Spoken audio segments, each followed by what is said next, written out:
नमस्कार, राधे राधे, जय श्री कृष्ण। कैसे हैं आप सभी? मैं जितेंद्र सोनी स्वागत करता हूं आपका खान ग्लोबल स्टडीज के इस डिजिटल प्लेटफॉर्म पर। आशा है आप सभी लोग अच्छे होंगे, मस्त होंगे, बड़े ही आनंद के साथ आप अपनी तैयारी कर रहे होंगे। कैसे हैं आप? कैसी आपकी तैयारी चल रही है? कमेंट के माध्यम से आप हमें बता सकते हैं। साथ के साथ आपको बताना है कि आपने अपने दिन के टारगेट लिखे हैं कि नहीं लिखे। हालांकि आज सैटरडे है, कल संडे है, और आपको आज हमने जैसा कि हम रेगुलरली करते हैं, इस सेशन को आधे आधे पार्ट में डिवाइड करके करेंगे। आधे पार्ट में आपके डाउट हो जाएंगे, आधे पार्ट में हम पढ़ लेंगे। ठीक है, चलिए। तो हम क्या करने वाले हैं, पहले तो आपको यह जानकारी देनी है कि क्या आपका स्वास्थ्य ठीक है, क्योंकि अभी बरसात बहुत हो रही है और इस बरसात के मौसम में ना स्वास्थ्य में कुछ प्रतिकूलता है, यानी कुछ ना कुछ दिक्कतें हो ही जाती हैं। जैसे आज हमारा गला बैठा हुआ है, बरसात बहुत ज्यादा हो रही है और बरसात होने की वजह से थोड़ी बहुत दिक्कत हो जाती है। ठीक है ना, तो ध्यान रखिएगा अपना, अपने परिवारजनों का भी। अगर आज आप हिंदी पढ़ रहे हैं तो हिंदी में आप क्या पढ़ रहे हैं ये पहले से लिखा हुआ होना चाहिए। अगर आज आप हिस्ट्री पढ़ रहे हैं तो हिस्ट्री में आप क्या पढ़ रहे हैं। अगर आज आप करंट अफेयर पढ़ रहे हैं तो उसमें किस मंथ का करंट अफेयर पढ़ रहे हैं। ज्योग्राफी पढ़ रहे हैं तो ज्योग्राफी में क्या पढ़ रहे हैं। अगर एनसीईआरटी पढ़ रहे हैं तो किस क्लास की एनसीईआरटी पढ़ रहे हैं, ये पहले से पता होना चाहिए। मिनिमम अगर आपके 8 से 9 घंटे के टारगेट है तब मैं कहूंगा कि हाँ, आपका दिन बहुत अच्छा व्यतीत हो रहा है, बहुत अच्छा दिन आपका जा रहा है। उसके साथ साथ सर हमें क्या करना है, यहां पर सर हमें अपने दिन के टारगेट के साथ कुछ पोर्शन रिवीजन के लिए भी हमें बचा कर रखना है। इसमें क्लासेस का भी टाइम सम्मिलित है, ऐसा नहीं कि क्लासेस से अलग हम बात कर रहे हैं। 8 से 9 घंटे अगर आप अपना एवरेज टाइम निकाल पा रहे हैं, बहुत अच्छी बात है। अगर आप किसी सरकारी कर्मचारी से बात करते हैं या फिर किसी प्राइवेट कर्मचारी से बात करते हैं तो सभी को अपने संस्थान में लगभग 8-9 घंटे की सेवाएं देनी पड़ती हैं। इसके अभी से डालिए। और सर रिवीजन के लिए वही अपना पुराना वाला तरीका कि अगर आज कोई हमने टॉपिक पढ़ा है तो उसका रिवीजन कब करेंगे, कल ही करेंगे या फिर साय को करेंगे उसका रिवीजन। ऐसा तो नहीं होगा सर, यानी सर 1-2 दिन में दिमाग चीजों को नहीं भूल पाता है। दिमाग भूलता है लगभग 5वें-6वें दिन। जैसे अगर मैं बात करूं कि मैंने आज कोई टॉपिक पढ़ा है तो क्या कल इस टॉपिक को मैं भूल जाऊंगा या फिर परसों कंप्लीट इस टॉपिक को भूल जाऊंगा? ऐसा संभव नहीं है कि आप कंप्लीट इस टॉपिक को कल भूल जाएं। हो सकता है कि जिन चीजों में आपका इंटरेस्ट नहीं है या फिर कम है, उन बातों को आप थोड़ा बहुत कल भूल जाएं, थोड़ा बहुत परसों, फिर धीरे धीरे दिमाग उन चीजों को भुलाने लगता है। बहुत सारे विद्यार्थियों के मैसेज और कॉल वगैरह आते हैं कि सर हम भूलते बहुत जल्दी हैं, हम भूलते बहुत हैं। तो मेरा यकीन मानिए, आपको अपने पड़ोस में मिठाई बांटने की आवश्यकता है। अगर आप भूल रहे हैं तो आपको मिठाई बांटने की आवश्यकता है, कृपा वहीं रुकी हुई है। ठीक है ना, तो यानी इसका मतलब यह है कि आपका दिमाग बिल्कुल स्वस्थ है, अच्छा है। एक स्वस्थ दिमाग चीजों को भूलता है और भूलना जरूरी भी है चीजों को। ठीक है, बहुत खुशी वाली बात है कि अगर आप भूलते हैं, लेकिन कम से कम हमें इतना रहे कि परीक्षा तक याद रहे, थोड़ी बहुत धुंधली यादें रहे। उसके लिए सबसे अच्छा तरीका है कि अगर आज हमने कोई टॉपिक पढ़ा है उसका रिवीजन 7वें दिन, उसका रिवीजन 14वें दिन, और ये सरसरी निगाहों से करना होता है। ऐसा नहीं कि अगर कोई टॉपिक हमने 1 घंटे में पढ़ा है और रिवीजन करते समय हमने 1.5 घंटे का समय वहां पर लगा दिया, ऐसा भी नहीं। 1/10 का समय होता है, यानी अगर मैं देख पा रहा हूं कि अगर यहां पर क्या है 1/10 का समय, 1 घंटे में कोई टॉपिक पढ़ा है, 6 मिनट में उसका रिवीजन लगभग करिएगा। 6 नहीं तो 10 मिनट ले लीजिए, इससे ज्यादा नहीं, 10 नहीं तो 15 ले लीजिए, इससे ज्यादा नहीं। हमारे साथ कृष्णा जी हैं, हमारे साथ हर्ष जी हैं, हमारे साथ विशाल जी हैं। कोई टाइम कम है, टॉपिक कराइए। हाँ, बहुत अच्छी बात है दी गुड मॉर्निंग जी। चलिए, मुस्कान जी कहते नहीं सब कुछ याद रहता है सर, बस पढ़ाई वाला याद नहीं रहता। हाँ, ये तो अच्छी बात, मैंने कहा ना, जिन चीजों में इंटरेस्ट नहीं है वो चीजें याद रहती हैं। तो हम क्या कर रहे हैं, हम कर रहे हैं सर संक्षेपण, और संक्षेपण करते समय हमने बहुत सारी चीजों को जाना। एक और बिंदु है, कई बार क्या है कि संक्षेपण करते समय ना हमें एक बात का ध्यान रखना है कि कहीं पर अगर उत्तम पुरुष शैली में कोई वाक्य लिखा गया है, उत्तम पुरुष शैली में कोई वाक्य लिखा गया है, या कभी कोई वाक्य मध्यम पुरुष शैली में लिखा है, मध्यम पुरुष शैली, यानी कहने का मेरा मतलब है कि कहीं किसी वाक्य में इस प्रकार के शब्दों का प्रयोग है, मैं या तू, मैं, तू, तुम, तुम्हारा, हम, हमारा, इस तरीके की शैली जो होती है, अगर इसकी बात करें तो ये है सर मैं, इससे बनता है सर मेरा, मेरी। इसका अगर बहुवचन बनाए, इसका बहुवचन हो जाएगा सब हम। क्या हो जाएगा? हम। तो हमसे सर हमें, हमारा, हमारे, इस तरीके के शब्द बनते हैं। इस तू से तो सर तू तड़ाके वाले बहुत शब्द बनते हैं, तू, तेरा, तुम्हारा, इस तरीके के बहुत सारे शब्द बन सकते हैं।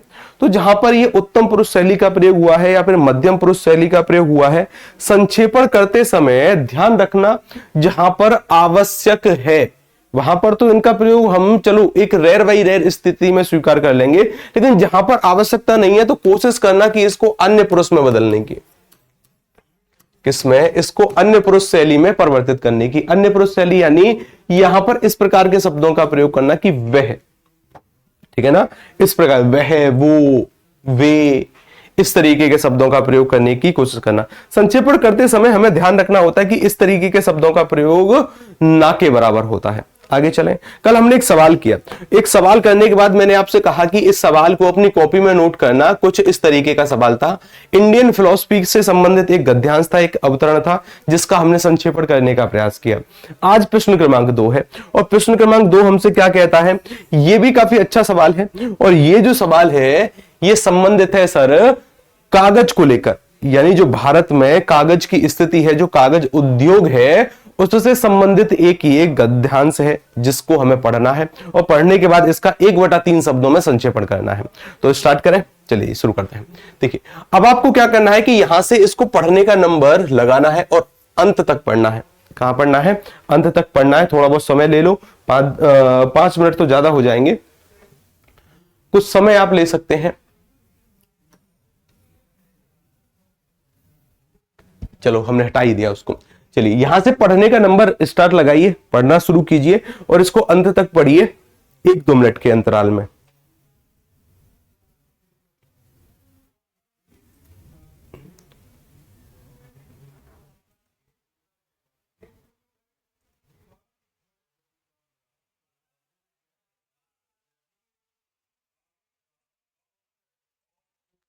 कमेंट पर थोड़ा सा कम फोकस करिए, पहले इसको पढ़ने का नंबर लगाइए।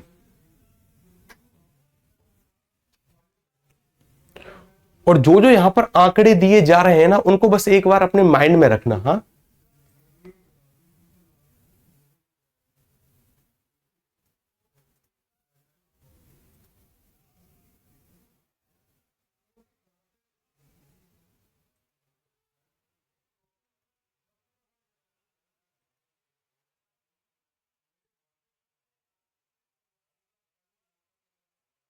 डन। चलिए, यानी अगर आपने इसको इतने मिनट में पढ़ा है तब तो बहुत अच्छी बात है, बहुत जल्दी पढ़ा आपने। इसको पढ़िए फटाफट से, ये उसी का अगला हिस्सा है, उसी का अगला हिस्सा है। देश में ऐसी, यहां से पढ़ने का नंबर लगाइए, स्टार्टिंग कीजिए।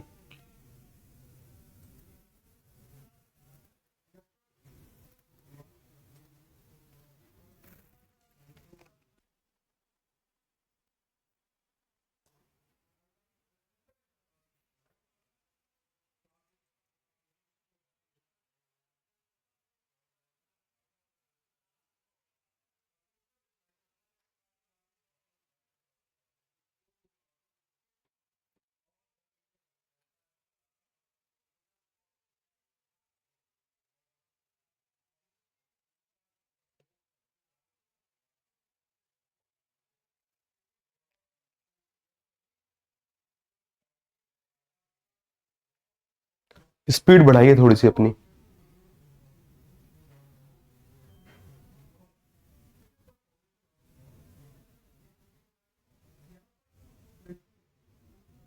डन।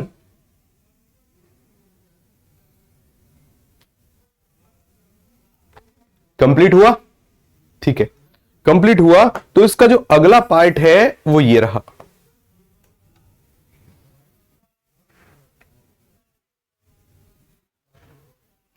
इसके अगले पार्ट को पढ़िए फटाफट से।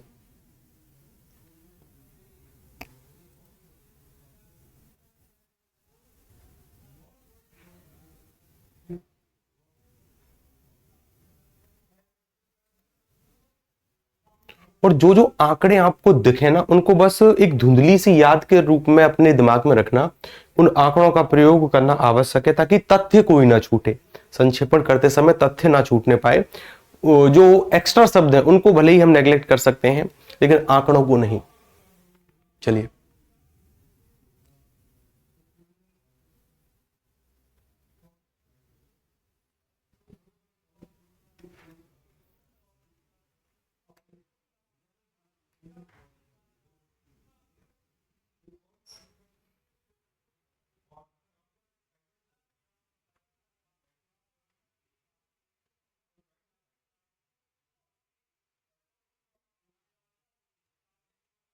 डन। चलिए, बहुत अच्छी बात है। इसका एक छोटा सा हिस्सा और बचा है, इसको भी फटाफट से पढ़िए। देखो, इस गद्यांश में क्या किया गया है ना कि बातों को बहुत ज्यादा रिपीट किया गया है, उससे हम पर कोई प्रभाव नहीं पड़ना चाहिए, हमारे ऊपर कोई भी प्रभाव नहीं। संक्षेपण करते समय हम बातों का रिपीटेशन नहीं करेंगे, भले ही इस गद्यांश में कर दिया हो। एक एक तथ्य को ना दो दो बार शायद बताने का प्रयास किया गया है, उससे हमें कोई फर्क नहीं पड़ता, बस आप इसको एक बार पढ़िए।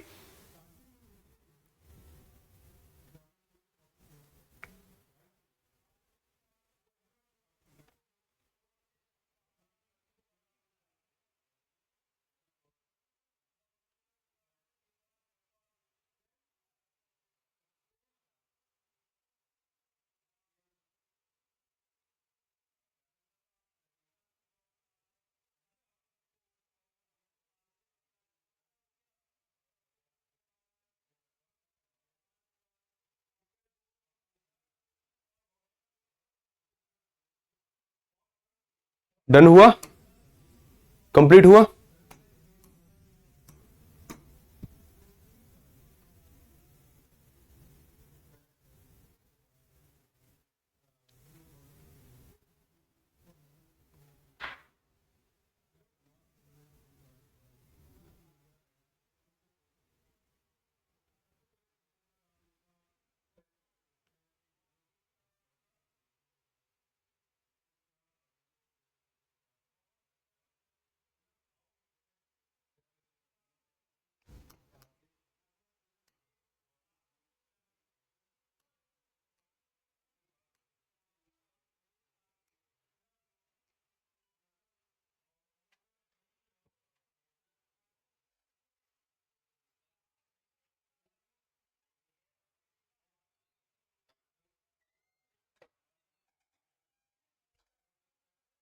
डन।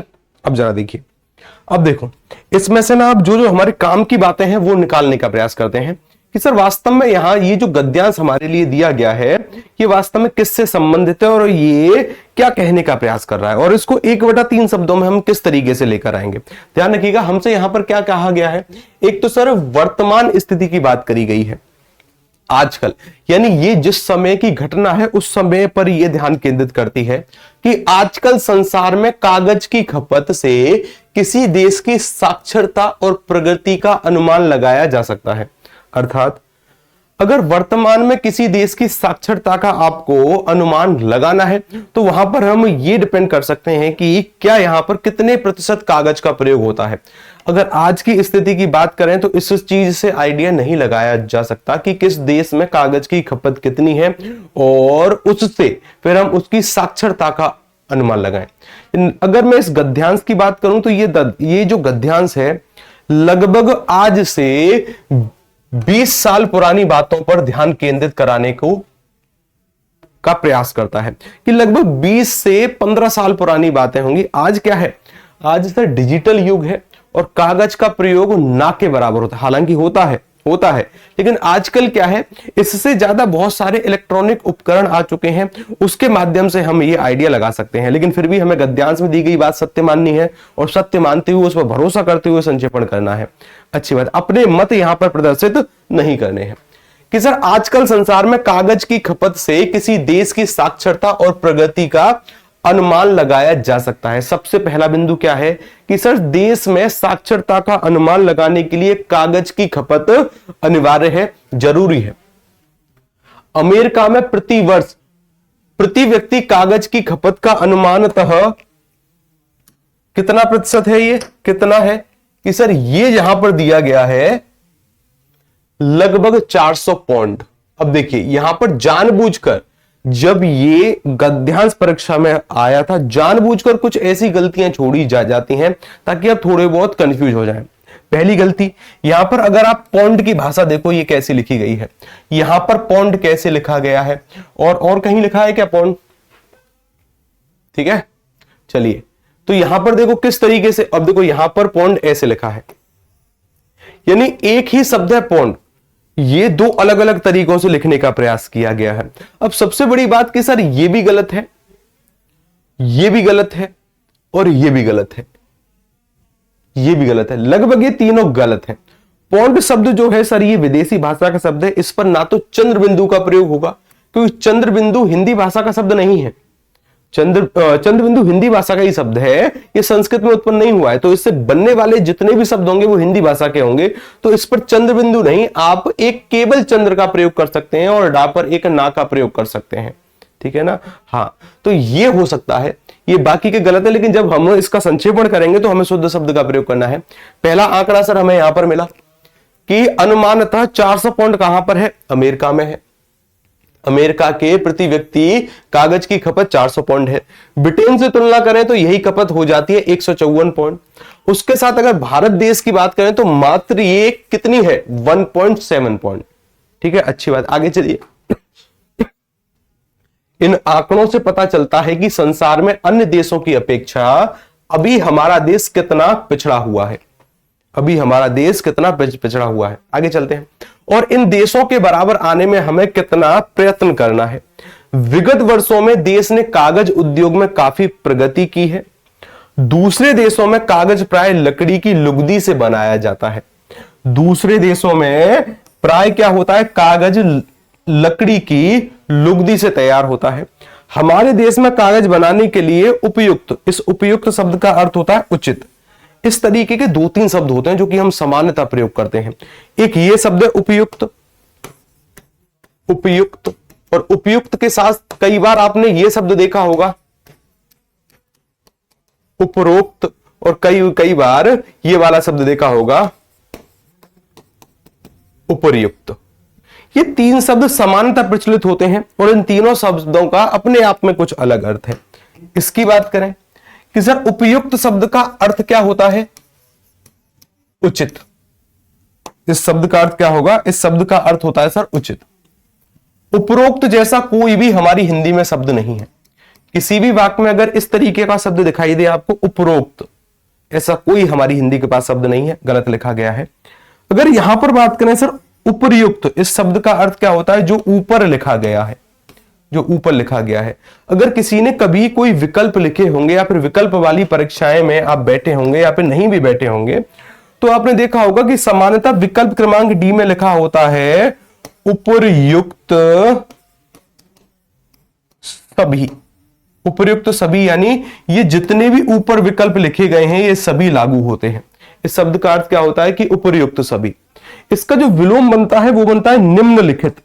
इसका विलोम क्या बनता है, निम्नलिखित, ठीक है ना। निम्नलिखित यानी जो नीचे लिखा गया है। कई बार सवाल आते हैं ना कि निम्नलिखित प्रश्न का उत्तर दीजिए।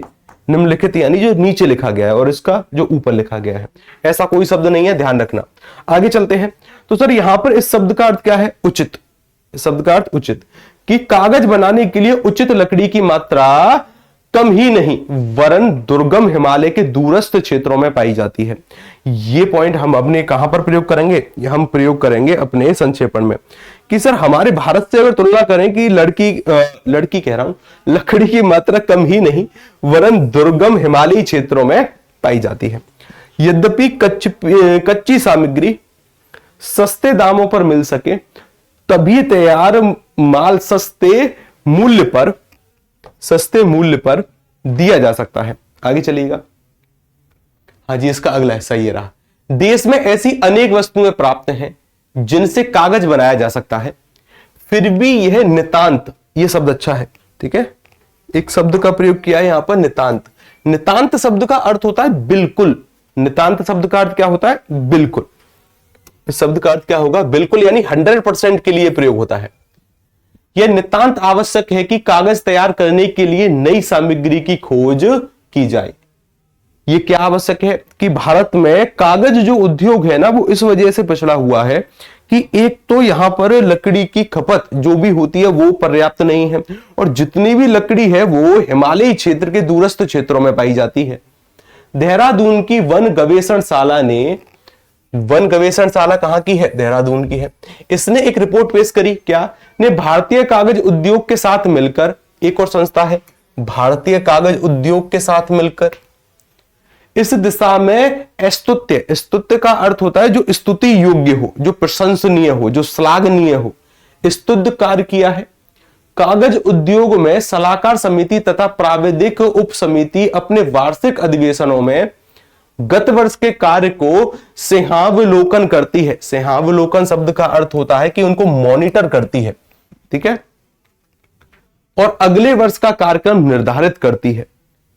गवेषणशाला के सेल्यूलोज और कागज विभाग ने कागज तैयार करने के लिए बांस की लुगदी का प्रयोग करने के बारे में काफी खोज की है। यानी ये जो दोनों संस्थान हैं, इन्होंने एक अल्टरनेट रास्ता निकालने का प्रयास किया है कि हम बांस की लुगदी का प्रयोग कर सकते हैं कागज उद्योग के लिए। इस गवेषणा के परिणाम स्वरूप देश में कागज उद्योग का इतना विकास हो सका है। सन 1913 के बारे में यह बात कही गई है कि सन 1913 में हमारे देश में कागज मिलों की कुल संख्या कितनी थी? 4 थी। जितने भी तथ्य दिए गए हैं वर्षवार हम उन सभी तथ्यों का प्रयोग करेंगे संक्षेपण में, लेकिन भाषा को थोड़ा सा छोटा करके 1964 से तुलना करें तो 1964 में यह संख्या बढ़कर कितनी हो जाती है? 19 हो जाती है। मिलों की संख्या कितनी हो गई? 19। साथ ही उत्पादन क्षमता में 27,000 टन से बढ़कर, यानी शुरुआत में जो उत्पादन था वो 27,000 टन था, बढ़कर कितना हो गया? 1,55,000 टन हो गया।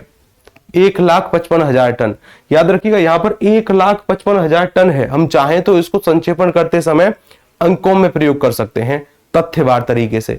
1,55,000 ऐसे लिखा, हमारा काम चल जाएगा। आगे आगे के शब्द नहीं लिखने हैं, एक्स्ट्रा शब्द। पहली पंचवर्षीय योजना की समाप्ति तक यह उत्पादन क्षमता 2 लाख टन हो चुकी है। यानी जब तक पहली पंचवर्षीय योजना समाप्त हुई थी तो यह उत्पादन कितना हो गया था? 2 लाख टन। आगे चलिए, 3 लाख टन की खपत होती है। क्या कहा गया है? हो चुकी है। 3 लाख टन की खपत होती है। दूसरा स्थान सवाई घास का है। दूसरा स्थान क्या है? बांस की लुगदी के अलावा और दूसरा स्थान क्या है? दूसरा जो प्रोडक्ट है वो सवाई घास का है। यह उत्तर भारत के शुष्क क्षेत्रों में काफी पैदा होती है, परंतु सवाई घास की कमी और बांस का अनेक कार्यों के लिए अत्यधिक उपयोग होने के कारण, यानी केवल देखो सवाई घास जो है इसकी कमी भी बहुत है और बांस का अनेक कार्यों में अलग अलग तरीके से प्रयोग होता है, तो उसकी भी शॉर्टेज रहती है। उपयोग होने के कारण यह आवश्यक है कि देश में कागज तैयार करने के लिए अन्य कच्चे सामान की खोज जारी रखी जाए। इस बात का प्रयोग करेंगे हम कि सर केवल यही काफी नहीं है कि बांस काफी है और जो सवाई घास है वो काफी है, इसके अलावा अन्य कच्चे माल की खोज जारी रखी जाए। इस संबंध में हाल ही में काफी गवेषणा कार्य किया गया है। खेतीबाड़ी में जो बेकार सामग्री बच जाती है, जैसे गन्ने के छूचे आदि, जो केवल ईंधन की भांति जलाए जाते हैं, कागज उत्पादन में उसके उपयोग के बारे में भी ध्यान दिया जा रहा है। पिछले 4 वर्षों में अखबारी कागज तथा अन्य प्रकार का कागज तैयार करने के प्रति व्यक्ति खपत होती है। हमारा देश पिछड़ा हुआ है, भले ही पिछले कुछ वर्षों में कागज उत्पादन में काफी उन्नति हुई है और देशों में जो लकड़ी लुगदी बनाने के काम आती है, वैसी लकड़ी हिमालय में होती है जो हमें महंगी पड़ती है। कच्ची सामग्री सस्ती और सुलभ हो, तैयार माल मतलब कागज भी सस्ता हो जाए। कच्चे सामान की खोज की जा रही है। देहरादून की गवेषणाशाला, इस संस्थान का बार बार प्रयोग किया गया है और भारतीय कागज उद्योग ने मिलकर बांस की लुगदी की खोज से कागज उद्योग में काफी प्रगति हुई है। 1913 में 4 मिलें थी, ये जानकारी दोबारा दोहराई गई, इससे हमें कोई फर्क नहीं पड़ता। 1913 में 4 मिल थी, 1934 में 19 हो गई। अब देखिए यहां पर एक गलत जानकारी है, यहां पर सन क्या लिखी गई है? 1934, और जब हमने शुरुआत में यहां पर देखा था तो यहां पर सन क्या थी? 1964।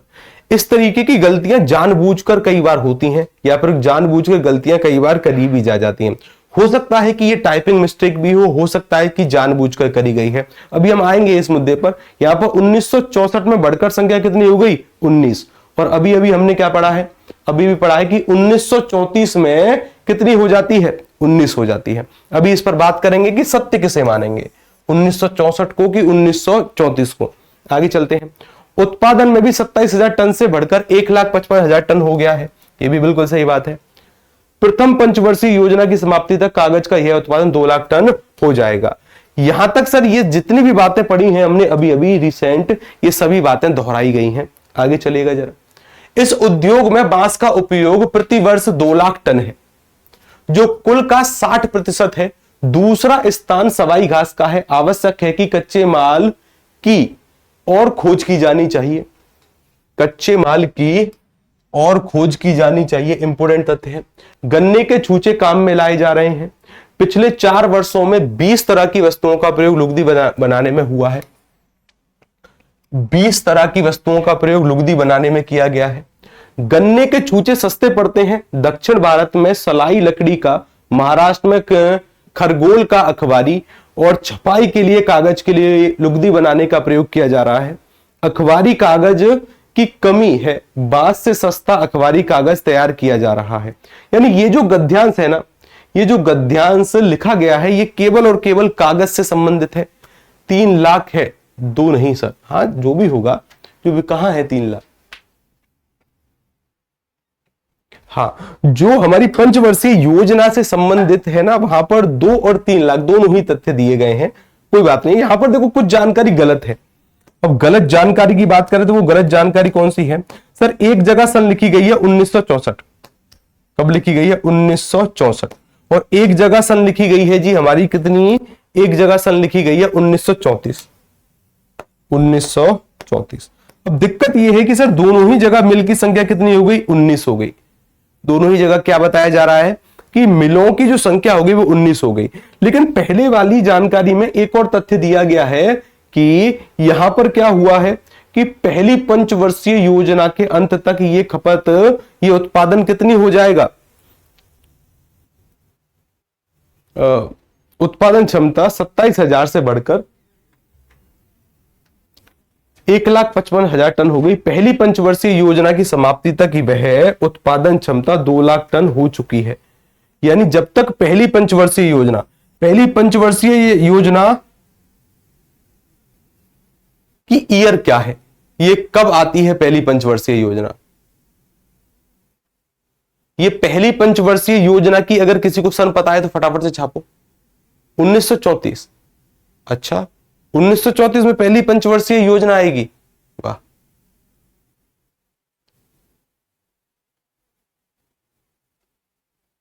(1934) की कौन सी सन? 1951 से 1956। देखिए यहां पर अगर पहली पंचवर्षीय योजना की बात करें तो ये 1951 के आसपास, मतलब 1951 में है। 5 वर्ष की पंचवर्षीय योजना है, यानी 1956, 1956 के आसपास है। सर जब यहां पर बात कही गई है कि पहली पंचवर्षीय योजना की समाप्ति तक क्या होगा, ये जो उत्पादन है ये 2 लाख टन हो चुका है। यानी जब यहां पर 1951 के बाद की बात करी गई है तो यहां पर सर ये नहीं होगा। 1964 बिल्कुल गलत होगा। ये बिल्कुल प्रीवियस ईयर का सवाल है जो कि एज इट इज आया है। यहां पर 1964 लिखकर दिया गया था, जानकारियों को दोहराया भी गया था और दोहराने के साथ साथ कई जानकारी गलत भी प्रयोग करी गई थी। तो यहां पर हमें कौन सी सत्य माननी है? 1934 को सत्य मानते हुए चलना है।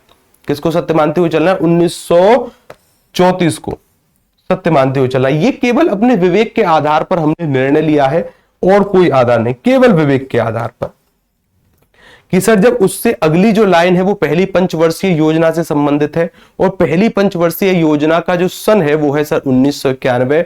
तो यानी इससे ऊपर जो बात कही गई होगी वो इससे पहले के समय की होगी और इससे पहले का समय 1934 होगा। और 1934 में इसकी संख्या कितनी हो गई है? मीलों की संख्या हो जाती है 19। अब इसका संक्षेपण से पहले इसका शीर्षक लिखने का प्रयास करिए कि इसका शीर्षक क्या हो सकता है। शीर्षक 3 से 4 शब्दों के आसपास हो सकता है, इससे ज्यादा नहीं। यहां पर सर एक तो कागज शब्द का प्रयोग कई बार किया गया है, कागज शब्द का प्रयोग कई बार किया गया है और कागज के साथ साथ एक साक्षरता का शब्द का प्रयोग है। साक्षरता शब्द का शुरुआती स्तर में प्रयोग किया गया है कि किसी व्यक्ति की साक्षरता, किसी देश की साक्षरता का अनुमान लगाना हो तो कागज की खपत हम जान लें। और सर समस्या के बारे में बताया गया है कि समस्या वास्तव में है क्या, कि कागज उत्पादन में समस्या। एक आपने शीर्षक इसका दिया है कि सर इसका शीर्षक हम कर सकते हैं कागज उद्योग, सामान्यतः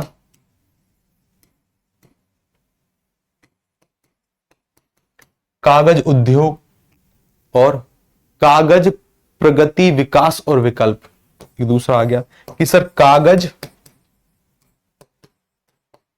प्रगति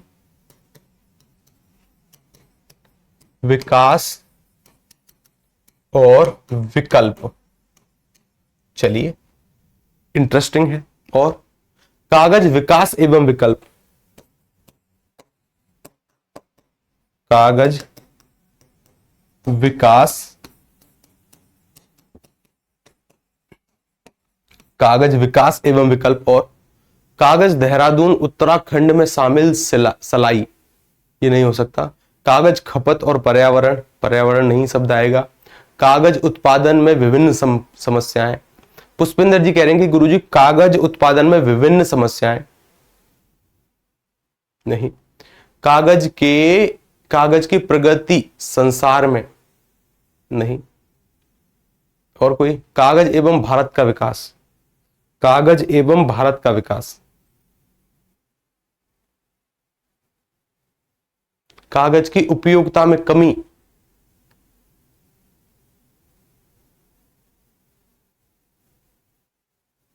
विकास और कागज, हाँ ये हो सकता है।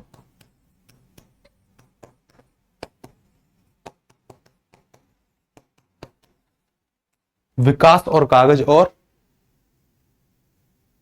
कागज उद्योग और साक्षरता दर, कागज उद्योग और साक्षरता दर हो सकता है। और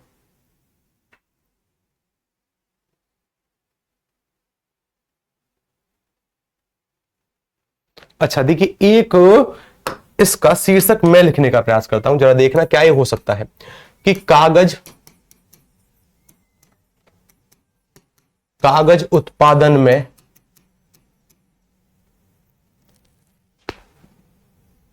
समस्या नहीं, चुनौतियां,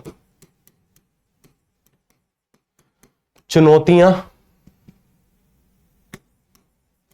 तथा विकल्प। कागज उत्पादन में चुनौतियां तथा विकल्प, कागज उत्पादन में चुनौतियां तथा विकल्प। और कोई, कागज और सर कागज उत्पादन में इंडिया की दशा, कागज उत्पादन में इंडिया की दशा, कागज उत्पादन में भारत की दशा नहीं, भारत की दशा नहीं, स्थिति, भारत की स्थिति। और कागज और कलम की क्रांति, ये थोड़ा सा इंटरेस्टिंग है कि सर कागज और कलम की क्रांति, कागज और कलम की क्रांति। देखो चाहो तो आप इसको प्रयोग कर सकते हो, लेकिन ये हो सकता है लेकिन सटीक नहीं बैठ रहा, सटीक नहीं बैठ रहा। कागज से शिक्षा का संबंध, कागज से शिक्षा का संबंध, अच्छा है, ये हो सकता है। देखिए यहां पर ना हमको कागज उत्पादन के बारे में जानकारी दी गई है और उसमें आने वाली विभिन्न विभिन्न प्रकार की समस्याओं के बारे में हमें बताया गया है कि कागज उत्पादन में चुनौतियां क्या क्या हो सकती हैं, और उसके साथ साथ कुछ अल्टरनेट विकल्प भी दिए गए हैं कि हम किस किस तरीके से और कागज उत्पादन कर सकते हैं, चाहे वो आपकी घास के जरिए हो, चाहे वो आपकी बांस के जरिए हो, चाहे वो अलग अलग प्रकार के, चाहे 20 उन्होंने तरीके अपनाए हैं। हमने एक और शब्द लिखा है तथा उसके विकल्प, विकल्प मतलब कि उसका जो समाधान है कि एक तो उत्पादन में क्या क्या चुनौतियां हो सकती हैं और उसके साथ इसके क्या क्या विकल्प हो सकते हैं कि हम किस प्रकार से और कागज उत्पादन में बढ़ोतरी कर सकते हैं। अब इसका संक्षेपण लिखने का प्रयास करिए। पहले तो इसका शीर्षक लिखिए ये, पहले इसका शीर्षक लिखिए ये, और शीर्षक लिखने के साथ साथ इसका संक्षेपण करिए, इसका संक्षेपण लिखने का प्रयास करिएगा। इसका संक्षेपण लिखिए, मैं बोल रहा हूं फटाफट से लिखने का प्रयास करिए। और आते हैं जी हम हमारे यहां पर पहली वाली स्लाइड पर, यहां से इसका संक्षेपण करने का प्रयास करते हैं, यहां से इसका संक्षेपण करने का प्रयास करते हैं। एक एक तथ्य का प्रयोग करना है कि कहां पर 400 पाउंड है, कहां पर 154 पाउंड है, कहां पर सर 1.6 पाउंड है। ठीक है, चलिए लिखते हैं कि भारत में कागज की खपत, शुरू करिए लिखना, भारत में कागज की खपत भारत में कागज की खपत, भारत में कागज की खपत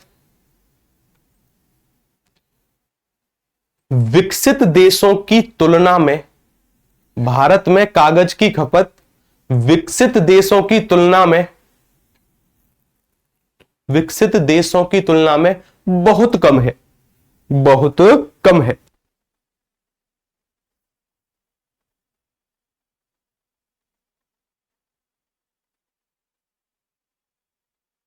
विकसित देशों की तुलना में बहुत कम है,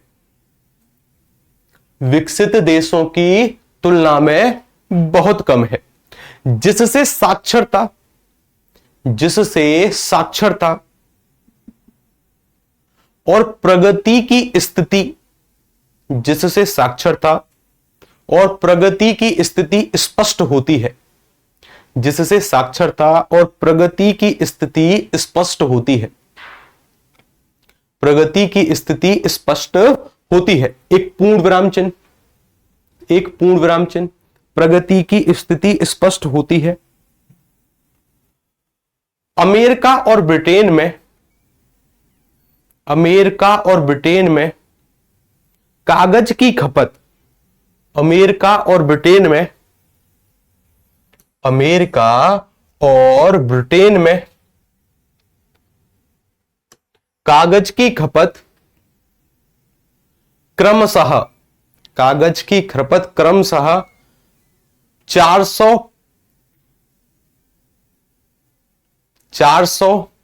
और 154 पौंड प्रति व्यक्ति है। 400 और 154 पौंड प्रति व्यक्ति है। और पौंड को किस तरीके से लिखना है?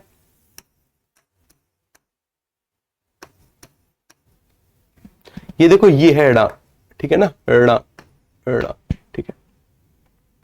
चलिए, कुछ लोग इसका शुद्ध रूप इसे मानते हैं।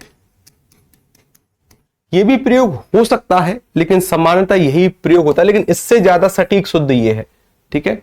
अगर हम टा वर्ग की बात करें, ट, ठ, ड, ढ़, ण, सर यहां पर आ रहा है डा, और डा के अंतिम वर्ण में अंकी बिंदी का विभाजन होता है, ठीक है। जैसे हमने एक शब्द लिखा था हिंदी, शुरुआत की क्लास में मैंने बताया था हिंदी, कुछ लोग ऐसे लिखते हैं, आदा ना का प्रयोग यहां पर करते हैं, कुछ लोग हिंदी को ऐसे लिखते हैं, ये यहां पर अंकी बिंदी का प्रयोग करते हैं। दोनों ही सही है, लेकिन सर्वाधिक शुद्ध क्या है? सर्वाधिक शुद्ध ये है। ये भी गलत नहीं है, क्योंकि सर हम जानते हैं कि त, थ, द, ध, न, ये जो अंकी बिंदी है इसके बाद वाला वर्ण क्या है? दा। ये अंकी बिंदी जब भी उच्चारित होगी ये ना में उच्चारित होगी, इसके अंतिम वाले वर्ण में। इसी तरीके से अगर मैं लिखता हूं गंभीर, क्या लिखता हूं मैं? गंभीर लिखता हूं, गंभीर, तो देखो इस अंकी बिंदी के बाद वाला वर्ण है भ। अगर मैं बात करता हूं प, फ, ब, भ, म, तो ये जो अंकी बिंदी है, ये जो अनुस्वार है, ये इस वर्ण के अंतिम वाले वर्ण में टूटेगा। इस वर्ण का अंतिम क्या है? मां। यानी इसको आप इस तरीके से लिख सकते हैं, गंभीर। इसी अनुस्वार के लिए आपने यहां पर मां का प्रयोग किया, इसी अनुस्वार के लिए यहां पर आपने ना का प्रयोग किया, और इसी अनुस्वार के लिए आपने यहां पर ड़ा का प्रयोग किया। ये इसके परिवर्तन के कुछ नियम है, ठीक है ना। ये हमने शुरुआत की क्लास में बात करी थी। तो हमने कहां तक लिखा अभी कि सर हमने देखिए यहां पर एक विस्तृत तरीके से लिखा गया है कि अमेरिका में प्रति व्यक्ति कागज की खपत कितनी है? 400 पौंड। और उसी बात को फिर ब्रिटेन से तुलना करके लिखा है कि ब्रिटेन में यही खपत कितनी है? 154 पौंड।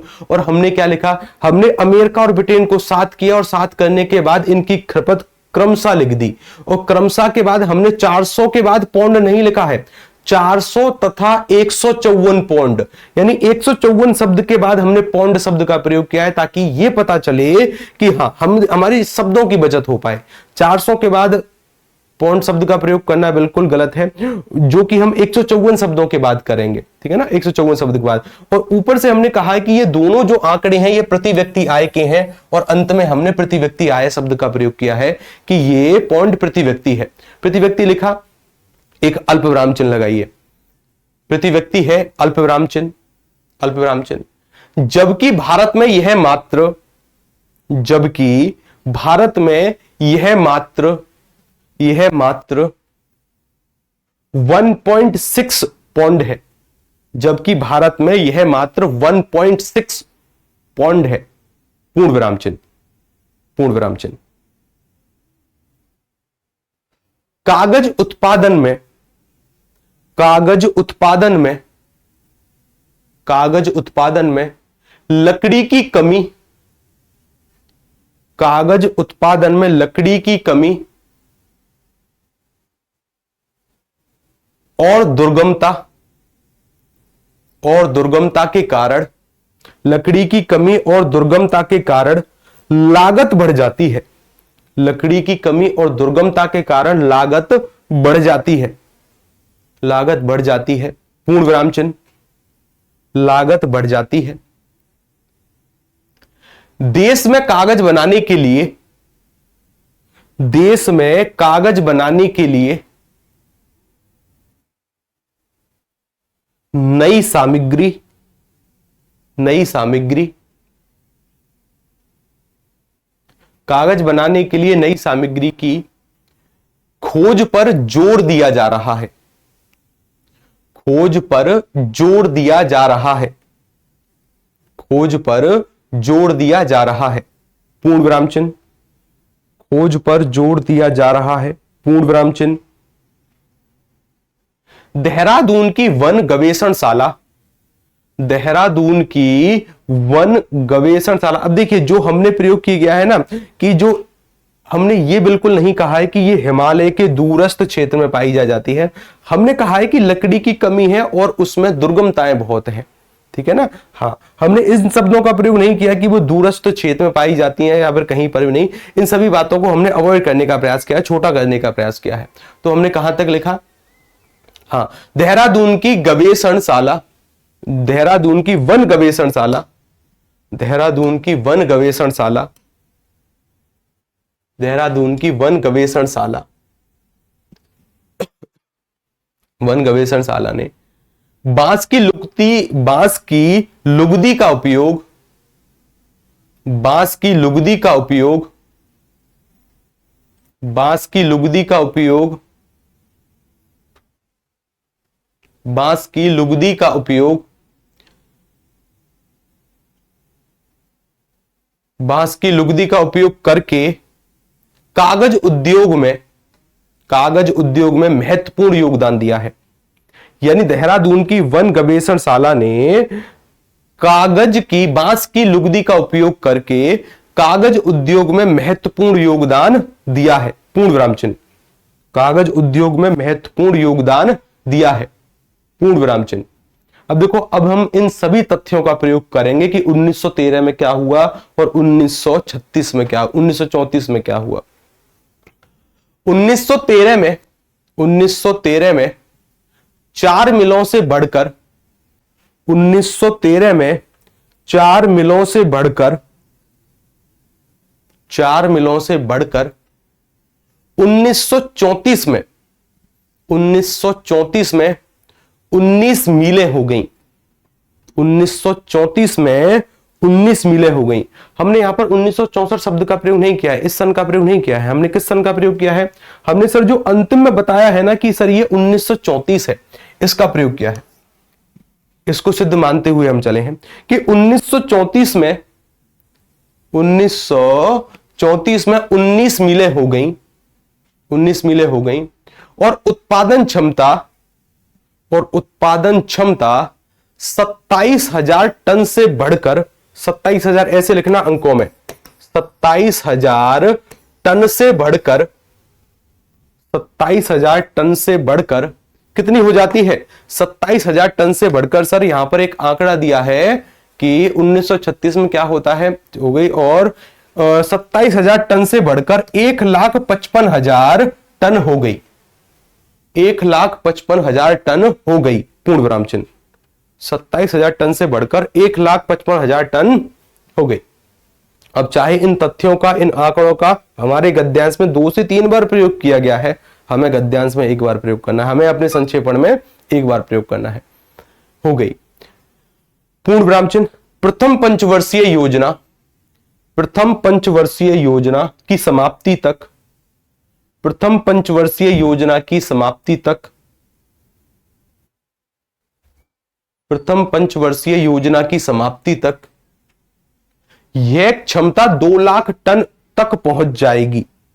यह क्षमता 2 लाख टन तक पहुंच गई, क्योंकि सर यहां पर चुकी है शब्द का प्रयोग किया है ना, हाँ, तो 2 लाख टन तक पहुंच गई, 2 लाख टन तक पहुंच गई, 2 लाख टन तक पहुंच गई। पूर्ण विराम चिन्ह।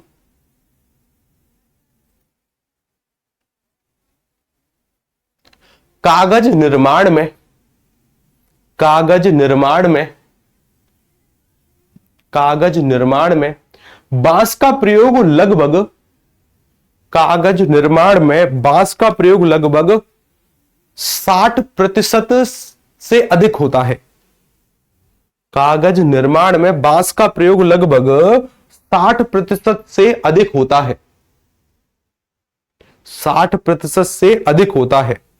अल्प विराम चिन्ह। जबकि, जबकि सवाई घास और गन्ने के छूचे, सवाई घास और गन्ने के छूचे, जबकि सवाई घास और गन्ने के छूचे भी महत्वपूर्ण भूमिका निभाते हैं। सवाई घास और गन्ने के छूचे भी महत्वपूर्ण भूमिका निभाते हैं। पूर्ण विराम चिन्ह। महत्वपूर्ण भूमिका निभाते हैं। पूर्ण विराम चिन्ह।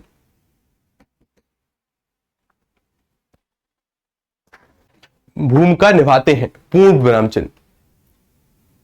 अब अगले अनुच्छेद से लिखना शुरू करना, अगले अनुच्छेद से, यानी जहां पर भी लाइन अगर हमारी बीच में खत्म हो रही है अगली लाइन से लिखना शुरू करना, और शुरुआत की 15 से 20% जगह छोड़ देना।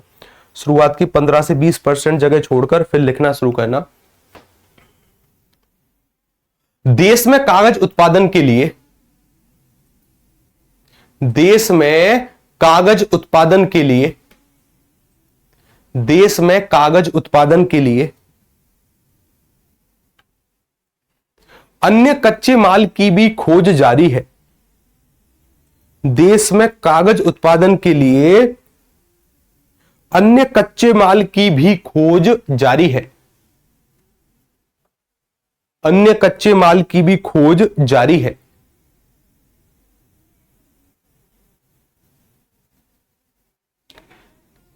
बीते वर्षों में, जारी है के बाद एक अल्प विराम चिन्ह का प्रयोग करना।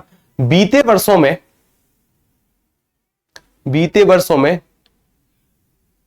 20 प्रकार की विभिन्न वस्तुओं का प्रयोग, 20 प्रकार की विभिन्न वस्तुओं का प्रयोग, विभिन्न वस्तुओं का प्रयोग, विभिन्न वस्तुओं का प्रयोग लुगदी बनाने में किया जा रहा है। लुगदी बनाने में किया जा रहा है। लुगदी बनाने में किया जा रहा है।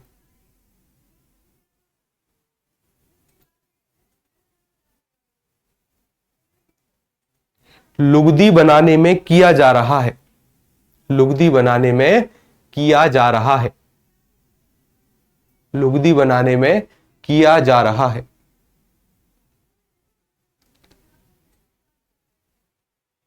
इन प्रयासों से, किया जा रहा के बाद एक पूर्ण विराम चिन्ह का प्रयोग करना, फिर लिखना इन प्रयासों से, इन प्रयासों से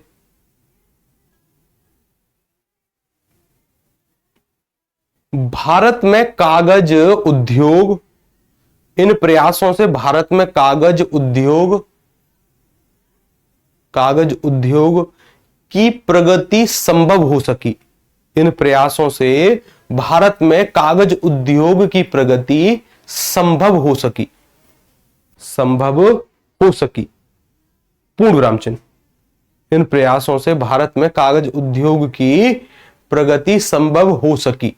पूर्ण विराम चिन्ह। अब जरा एक फटाफट से इन शब्दों के बारे में आइडिया लो कि हमने लगभग कितने शब्द लिखे हैं। फटाफट से देखो कि हमने लगभग कितने शब्द लिखे हैं। यानी ये जो अभी तक हमने जो गद्यांश पढ़ा है ना, ये गद्यांश में लगभग 650 से अधिक शब्द थे। 650। हमने पहले ये वाला पैराग्राफ पढ़ा, उसके बाद सर हमने ये वाला पैराग्राफ पढ़ा पूरा, उसके बाद ये पैराग्राफ पढ़ा, उसके बाद ये वाला पैराग्राफ पढ़ा, और फिर सर उसके बाद की जो स्थिति है फिर हमने एक और पैराग्राफ पढ़ा, तब जाकर हमारा ये गद्यांश कंप्लीट हुआ। मोटा मोटा आइडिया लें तो लगभग लगभग 600 से 650 शब्द इस गद्यांश में है। और अभी तक जो हमने इसका संक्षेपण किया है वो लगभग कितने शब्दों में हो गया होगा? लगभग 200 से कम है ना? 200 से कम है तब तो हमारा काम चल जाएगा, 200 से ज्यादा नहीं होने चाहिए। 200 से कम है तब तो हमारा काम चल जाएगा, 200 से ज्यादा नहीं। अगर 180 से 200 के बीच में है चल जाएगा काम। 180 से 200 के बीच में शब्द आ रहे हैं तब हमारा काम चल जाएगा। 180 के आसपास हैं, 200 से तो कम होंगे, 200 से ज्यादा नहीं है, ठीक है ना? 200 से ज्यादा नहीं है। बड़ा ध्यान दिया गया है कि कौन कौन से शब्द, तथ्य हमने एक भी नहीं छोड़ा है, एक भी तथ्य को कहीं जाने नहीं दिया है, तथ्य सारे प्रयोग किए हैं और इन तथ्यों का प्रयोग करते हुए हमने इसका लिखने का प्रयास किया है। एक छोटे गद्यांश पर और प्रैक्टिस कर लेते हैं, अभी 10-15 मिनट का समय और है आपके पास। एक छोटे गद्यांश पर और प्रैक्टिस करते हैं अभी तुरंत ही। अब देखिए जरा, अब देखो ये गद्यांश ना आपको इस संक्षेपण से पहले लिखना है। अब देखिए जरा, इसको जरा पढ़िए, इसको पढ़िए। ये प्रश्न 3 है, ये छोटा ही है, केवल यहीं तक है। इसको लिखिए जरा, लिखिए नहीं, इसको पढ़िए पहले। 1-2 मिनट का समय ले लो और इसको पढ़ो। 1-2 मिनट का समय लो और पहले इसको पढ़ो और इसका शीर्षक सोचने का प्रयास करो। इसका शीर्षक सोचने का प्रयास करिए।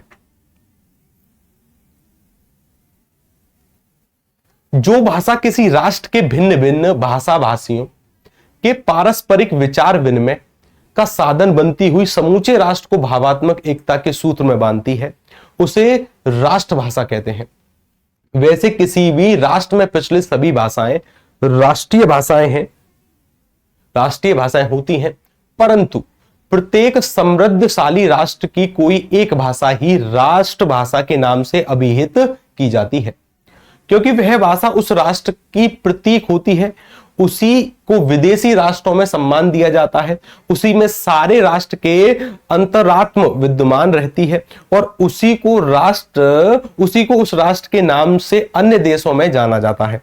उदाहरण के लिए भारत में बांग्ला, मराठी, गुजराती, पंजाबी, राजस्थानी, बिहारी, उड़िया, तमिल, कन्नड़, मलयालम आदि अनेक समृद्ध व उन्नत भाषाएं प्रचलित हैं, परंतु भारत को राष्ट्रीय नेताओं ने हिंदी भाषा को राष्ट्रभाषा के रूप में महत्वपूर्ण पद पर आसीन किया और संविधान में उसकी घोषणा करके हिंदी को संपूर्ण भारत की प्रतिनिधि एवं प्रतीक भाषा के रूप में अंगीकार किया। आज यह हिंदी भाषा राष्ट्रभाषा के गौरव में पद को ग्रहण करके बांग्ला, मराठी, गुजराती, तमिल, तेलुगु, कन्नड़, मलयालम आदि सभी भाषाओं के क्षेत्रों में विचार विनिमय का साधन बनी हुई है। विचार विनिमय का साधन बनी हुई है। विचार विनिमय का साधन बनी हुई है। पढ़ लिया? कंप्लीट हुआ? सर ऐसे लिखवाना हटाओ आप बच्चों से जैसे जिसके जगह पर 2 संक्षेपण करवा दीजिएगा तो समझ में आ सकता है, अंडरस्टैंडिंग इंप्रूव होगी। देखिए एक कमेंट आया है, जरा वो कमेंट फिर से लगाना। एक कमेंट आया है जो हमारे शिखा वर्मा जी हैं, वो कुछ कहने का प्रयास कर रही हैं। वो क्या कह रही हैं कि सर ऐसे लिखवाना हटाओ, आप बच्चों से जैसे इसके जगह पर 2 संक्षेपण लिखवा दिया करो, समझ सके हैं, इतनी अंडरस्टैंडिंग इंप्रूव हो गई है। हाँ ठीक है ना, चलिए ठीक है, बात करते हैं, ठीक है सोचते हैं इसके बारे में, चलिए आगे चलते हैं। ये प्रश्न क्रमांक 3 है, ये कुछ गद्यांश दिया गया है, इसको हमें छोटा करके लिखना है, लेकिन उससे पहले इसका शीर्षक लिखिए। उससे पहले इसका शीर्षक क्या हो सकता है? इसका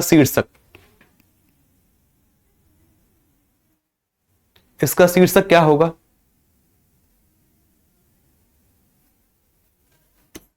यानी सर ये जो था ना, ये राजभाषा से संबंधित नहीं था। हमें पता है हिंदी राजभाषा है, लेकिन ये यहां पर राष्ट्रभाषा शब्द का प्रयोग किया है, तो हमें ऐसे ही सत्य मानकर चलना है।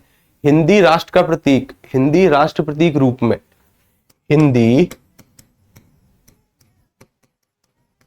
राष्ट्र प्रति रूप में, चलिए हिंदी राष्ट्र प्रति रूप में, चलिए एक ये आ गया रूप में। और सर राष्ट्रीय भाषा एक और आ गया कि सर राष्ट्रीय भाषा हो सकती है क्या? राष्ट्रीय भाषा एक ये शीर्षक आ गया। और भारत में राष्ट्रभाषा पर विचार, भारत में राष्ट्रभाषा पर विचार, भारत में राष्ट्रभाषा पर विचार, राष्ट्रीय भाषा का महत्व, राष्ट्रीय भाषा का महत्व, राष्ट्रीय भाषा का महत्व और भारत की राष्ट्रभाषा,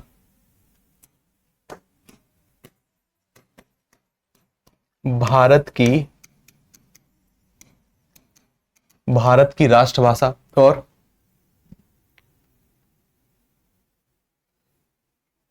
हिंदी राष्ट्रभाषा उचित।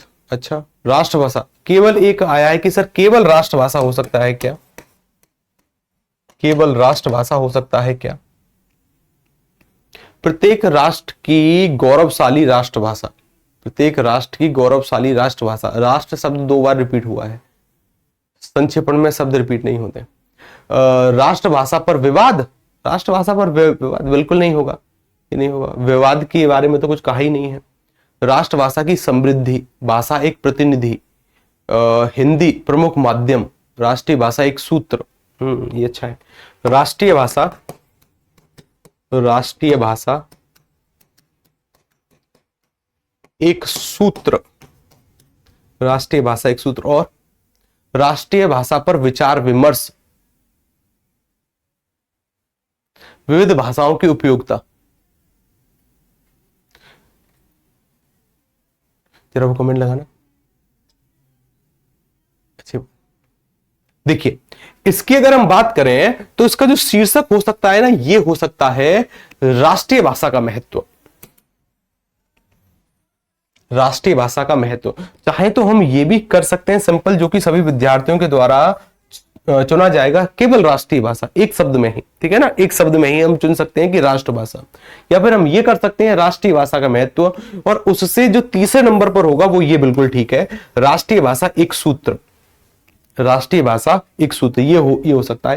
ये तीनों ठीक है। सर्वाधिक प्रधानता पर रहेगा ये, इसको दूसरे नंबर पर रख सकते हैं, इसको तीसरे। तो हमें इसका शीर्षक क्या करना है, राष्ट्रीय भाषा का महत्व, और इसका संक्षेपण हमने यहां पर करने का प्रयास किया। जरा इसको पढ़ने का प्रयास करना, इसको छोटे रूप में लेकर आने का प्रयास किया है। ये कार्य है अब आपका होमवर्क का, इसको पढ़ने का कार्य करिएगा, ठीक है, इसको पढ़ने का।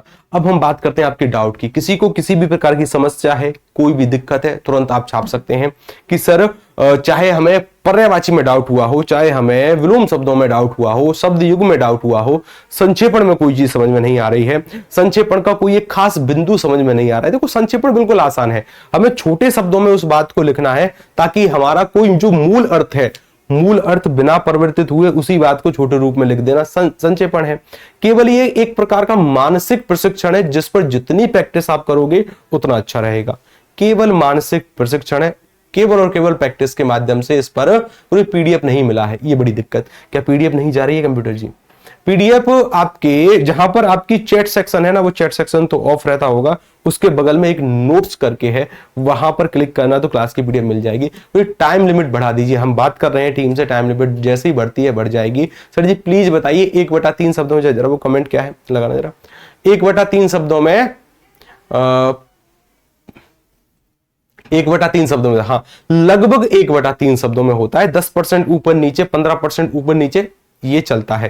यानी अगर आप 10% 15% ऊपर नीचे शब्द लिख देते हैं, थोड़े बहुत ज्यादा शब्द हो जाते हैं, थोड़े बहुत कम हो जाते हैं, उससे कोई प्रभाव नहीं पड़ता, लेकिन समानता प्रयास रहता है कि 1/3 शब्दों में यह संक्षेपण हो पाए। और सर जी हिंदी राष्ट्रीय एकता का सूत्र, देखिए बहुत सारे विद्यार्थियों का कमेंट है कि सर राष्ट्रभाषा राजभाषा, ये बहुत सारे विद्यार्थी कमेंट, जरा एक बार ना सुन लीजिए, ठीक है। राष्ट्रभाषा, राजभाषा, राजभाषा, एक शब्द है उपभाषा, एक शब्द है प्रांजल भाषा, एक शब्द है संपर्क भाषा, एक शब्द है बोली, एक शब्द है विभाषा, एक शब्द है स्रोत भाषा। ये सामान्यतः प्रयोग होते हैं शब्द। स्रोत भाषा, एक शब्द है लक्ष्य भाषा, ठीक है ना, एक शब्द है लक्ष्य भाषा। और कोई शब्द छूट गया क्या? एक खुद भाषा शब्द लिख लो।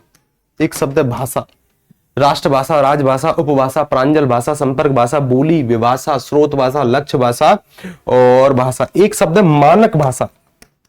क्या शब्द है? मानक भाषा। और एक शब्द है जी अमानक भाषा। क्या शब्द है? अमानक भाषा। इन शब्दों का अर्थ पहले समझो, ठीक है ना, इन शब्दों का अर्थ, वरना दिक्कत रहेगी। राष्ट्रभाषा का अर्थ क्या है? राष्ट्रभाषा शब्द का अर्थ है संपूर्ण राष्ट्र की भाषा। संपूर्ण राष्ट्र से तात्पर्य यह है कि देश के अधिकांश लोगों के द्वारा बोले जाने वाली भाषा।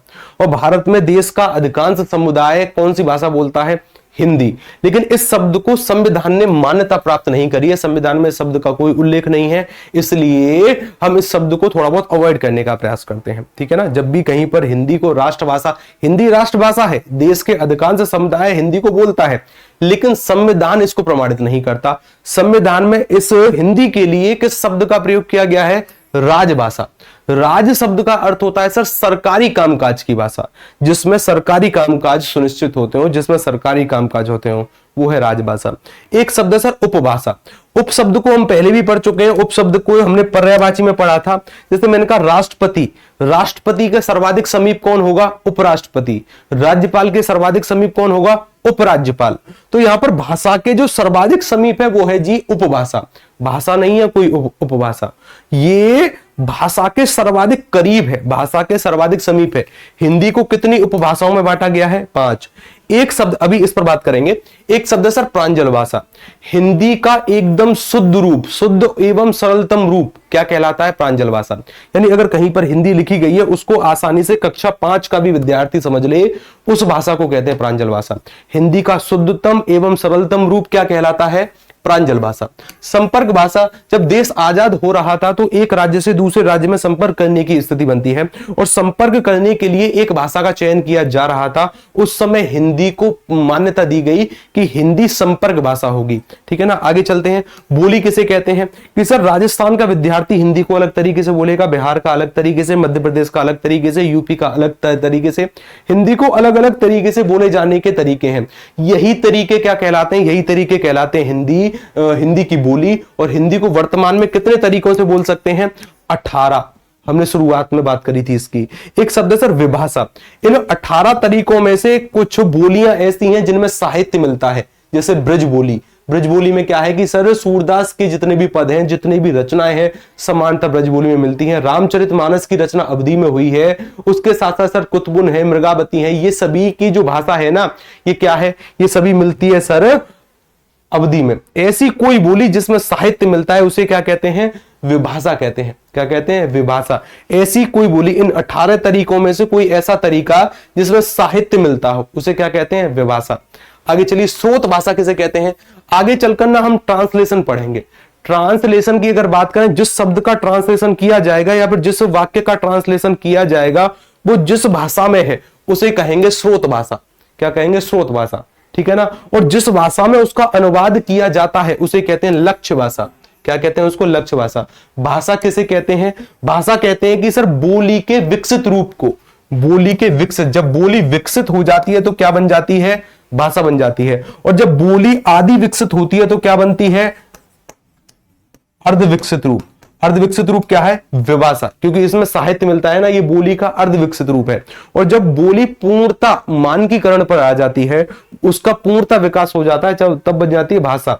एक शब्द मानक भाषा। मानक भाषा क्या है? हमारी हिंदी क्या है? हमारी हिंदी है मानक भाषा। हिंदी को 18 तरीकों से बोल सकते हैं। इस 18 तरीके में से एक बोली है जिसका नाम है खड़ी बोली। कौन सा नाम है? खड़ी बोली। खड़ी बोली में देश के जितने भी सरकारी कामकाज हैं वो होते हैं। यानी अगर मैं बात करूं, अगर एक शब्द लिखा है मैंने लड़का, लड़का को ब्रज भाषा में छोरा कहते हैं। क्या कहते हैं? छोरा। और अगर कहीं कहीं और बात करूं तो कहीं पर मोड़ा कहते हैं। क्या कहते हैं? मोड़ा। बिहार जाओगे तो इसी लड़के को बबुआ कहते हैं। क्या कहते हैं? बबुआ। यानी ये सभी हिंदी है। लेकिन अगर आपको भारत सरकार को कोई पत्र लिखना है तो आप किस भाषा का प्रयोग करेंगे? आप करेंगे इस खड़ी बोली में लिखे हुए शब्द का। ना तो छोरा शब्द प्रयोग होगा, ना मोड़ा, ना बबुआ। ये सभी हिंदी है, लेकिन इनमें से किसी का भी प्रयोग नहीं होगा। किसका प्रयोग होगा? खड़ी बोली का। तो खड़ी बोली ही क्या है?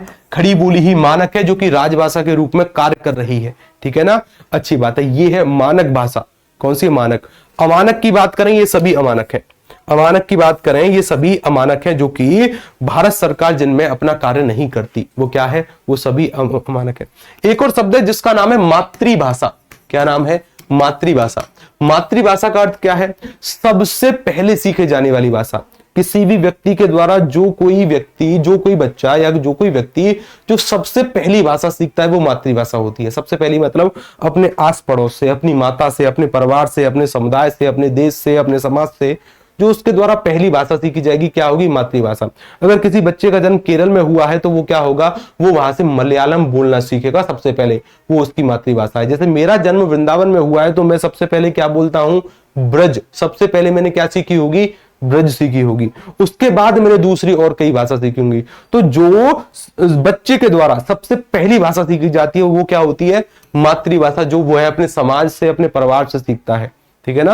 यहां पर इस मातृ शब्द का अर्थ है माता। क्या है? माता। जो माता के द्वारा सीखी जाती है। लेकिन यहां पर माता केवल माता ही नहीं है, उसका समाज भी है, उसके पिता भी है, उसके दादाजी, उसका आस पड़ोस, उसका राज्य, उसका गांव भी है। ठीक है, अच्छी बात है। चलिए फिर मिलते हैं आपसे अगली वाली क्लास में। तब तक के लिए नमस्कार। क्लास में थोड़ा बहुत धैर्य बनाकर रखिएगा, ठीक है ना? आप में धैर्य की कमी है, आप में धैर्य की कमी है। क्लास में थोड़े बहुत धैर्य का पालन कर रखिएगा। फिर मिलते हैं आपसे अगली वाली क्लास में और तब तक के लिए नमस्कार, राधे राधे, जय श्री कृष्ण।